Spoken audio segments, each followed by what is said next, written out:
Vllaznia në basketbol për femra, kategoria U18, realizoi një fitore të mrekullueshme duke mundur në gjysmën finale ekipin Verosës të Përmetit. Një protagonist në fushën e lojës ishte edhe Isra Dibra, e cila shpikati për lojën e saj mjaft cilësore. Urime Isra për këtë fitore. Shumë faleminderit, ishte veç hapi i parë dhe normal objektivi jonë është finalja dhe me fitu kampionat. Duke qenë sa unë me Dina kryim këtë vit, edhe dushë me mjull normalisht me fitore. E gëzuar, e kënaqur për fitoren, për lojën e skuadrës? Shumë e gëzuar, normalisht skuadra ishte nivel shumë të mirë, mbrojtja dhe gjitha, po shpresojmë që në finalet bëjmë më mirë, japim maksimumin tonë. Në fakt skuadra mysafire nga Përmeti nisi më mirë në periudhën e parë, ju mundi me pas gjithçka erdhi në kontrollin tuaj. Si e gjetët forcën për ta përmbysur?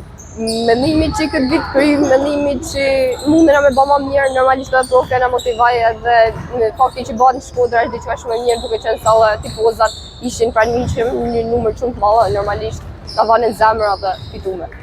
Të gjitha spikatën në këtë ndeshje duke nisur nga kapitenja Medina Hyjja dhe të gjitha në vazhdimsi, por në çfarë kam konstatuar gjatë transmetimit të ndeshjes se kombinimet e Dibrës dhe të Demrit ishin në qendër të vendit, por çdo kombinim i juaj me Demrin përfundonte me kosh.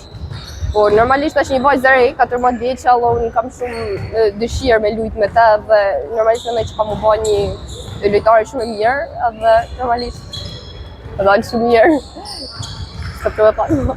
Në periudhën e 4, edhe pse diferenca ishte shumë e madhe, nga ana juaj ekipi përmetar u afrua deri në 4 pikë.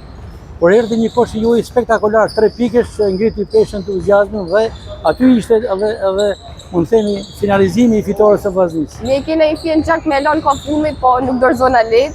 Unë jam shumë tip emocional, po fatmirësisht 3 pikë që hyni dhe na dha shumë zemër, edhe atë e kuptuam që finali ishte jona.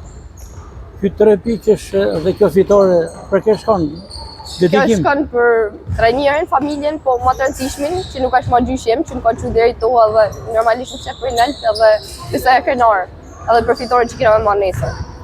Ashtu, si që komentova me kolegin tuaj Medina Hyjja, në tribunën e Palatit të Sportit Kazimiervisht ishte edhe familja Dibra dhe konkretisht baba juaj Efrim Dibra, një pasionant i shumë të gjitha sporteve, por kryesisht tifozë juaj personal. Po normal.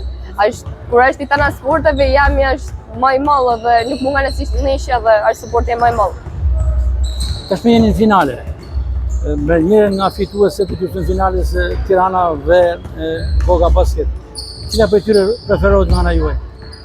Unë preferoj Gogën, po edhe Tirana s'kishte kanë këtë se kena mi marrë një hak, sepse dy ndeshje na kanë mujt, edhe pse mas mi mujt në ndeshjen finale. Unë mendoj që e kanë të lehtë me ne, po se besoj që ka me kanë kështu. Do të arrini ta mbani kupën në Shkodër? Pa diskutueshme, normalisht që do dim Shkodër. Do japim maksimumin tonë. Edhe një koment për tifozërinë që ishte spektakolare sot.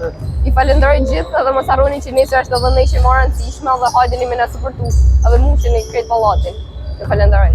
Urime Isra Dibra për këtë performancë spektakolare në këtë ndeshje dhe sukses në finale. Shumë faleminderit.